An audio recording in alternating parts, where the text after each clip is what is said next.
On the hour, rugbyleague.com news. Brought to you by Thomson Reuters, the global leader for news.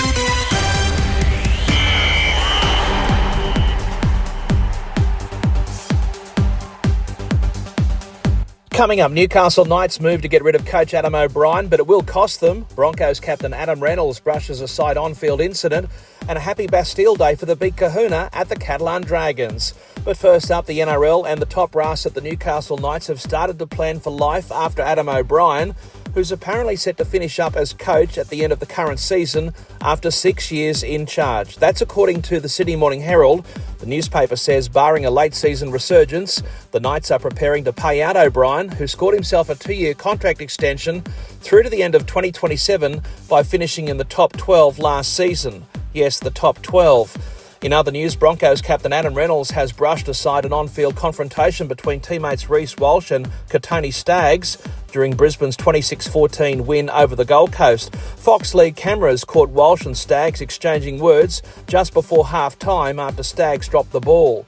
At the Sydney Roosters, standoff Hugo Savala is expected to miss the next couple of weeks with a wrist injury he suffered during Saturday's win over the Dragons. Savala did not train on Monday, with Sandon Smith now in the frame to take his place for Friday's crucial match against Cronulla Sutherland.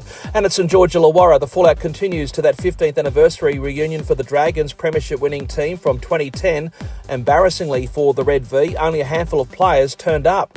In the Northern Hemisphere, a happy Bastille Day to our listeners in France. It certainly was the case for the big kahuna at the Catalan Dragons, with businessman Bernard Guasch awarded the Legion of Honour, the ultimate award for any French citizen who's had a positive impact on the community in that part of the world. And that's certainly the case with our friend in Perpignan. To Catalan's undisputed king of meat, on behalf of the team here at rugbyleague.com, we say felicitations. In the UK, a post-mortem is underway at Weldon Road after Castlefort's Sunday afternoon loss at Salford for the Red Devils. The 26-22 win snapped a 13-game losing streak. Even more remarkable for cellar-dwelling and cash-strapped Salford, who had Isan Masters and Jada Nikarima come from the field because of injury. And for the vanquished, post-match, acting Tigers coach Chris Chester telling Sky Sports the sacking of Danny Maguire had no impact on his team's performance.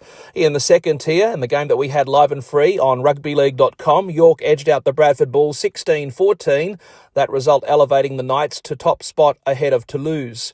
West of the Pennines, Oldham 24-12 over Sheffield, and in Cumbria, Barrow 40-16 winners against Batley. And in League One, just like the Sunday afternoon fixtures in the Championship, all the home teams had success. Table-topping North Wales 20 points to 6 over Dewsbury. Gould crushed Whitehaven 56-6. Swinton smashed winless Newcastle 52-10.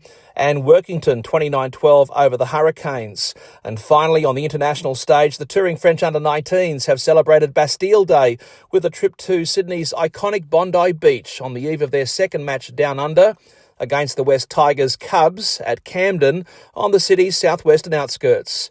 I'm Jason Costigan, and that's the latest in news on rugbyleague.com.